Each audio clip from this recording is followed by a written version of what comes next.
There was a lady named Diane Height that actually started Forever Young.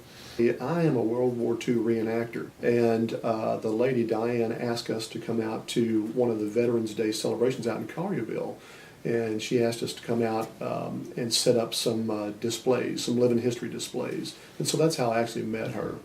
And from that, after, of course I'm self-employed, I work a lot of hours, and I wanted to get with an organization to where I could give back. And so I was a big history buff. Enjoyed anything that has to do with the Civil War, World War II, Roman Empire. And so I started thinking about this group and what they did. I wasn't really sure of everything they did. I thought they just had local celebrations. I didn't realize the magnitude of what they actually did for these guys.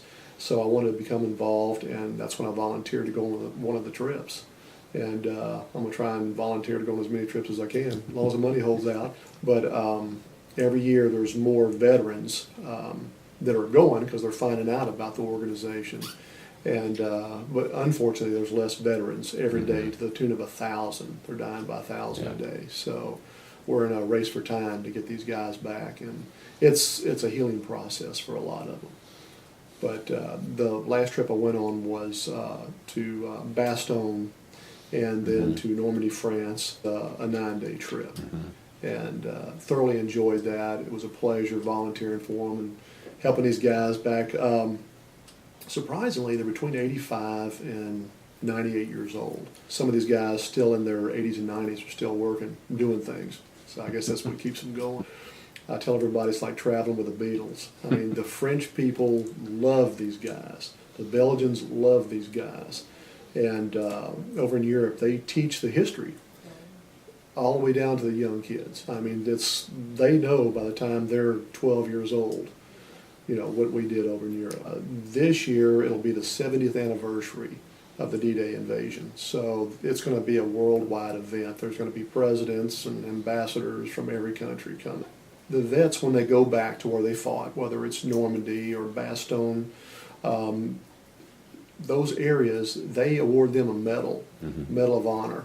And the government will award a medal, and then maybe a particular branch of the military will give them an award. And but the only requirement is you have to be present in order for them to present you with that award. But since I was a volunteer, Diane and the group called Beyond the Band of Brothers, they arranged it to where the Belgian government allowed me to accept that on my father-in-law's behalf because he couldn't travel. Sir, thank you for having us here today. It says, you answered the call for your country and served in its armed forces to bring about the total defeat of the enemy. I extend the heartfelt thanks of a grateful nation. We have here today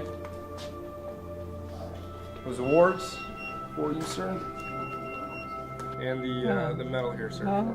Oh my.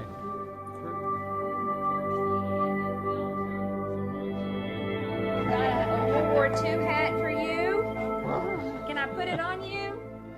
Woo!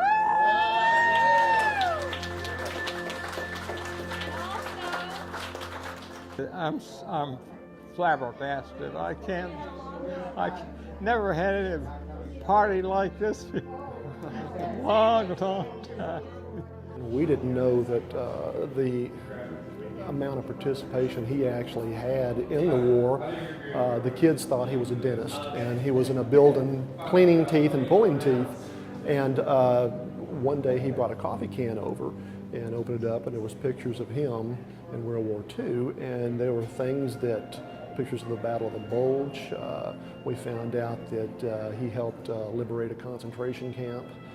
We had no idea. And all of his paperwork said that he was a dental technician, and he said once the battle started that they kind of threw him in the position of a medic. And he told his commanding officer, he said, I'm a dentist. And he said, well, if you can pull teeth, then you can pull a bullet out of a body. And if you can sew up someone's mouth, you can sew up a wound. It was an honor.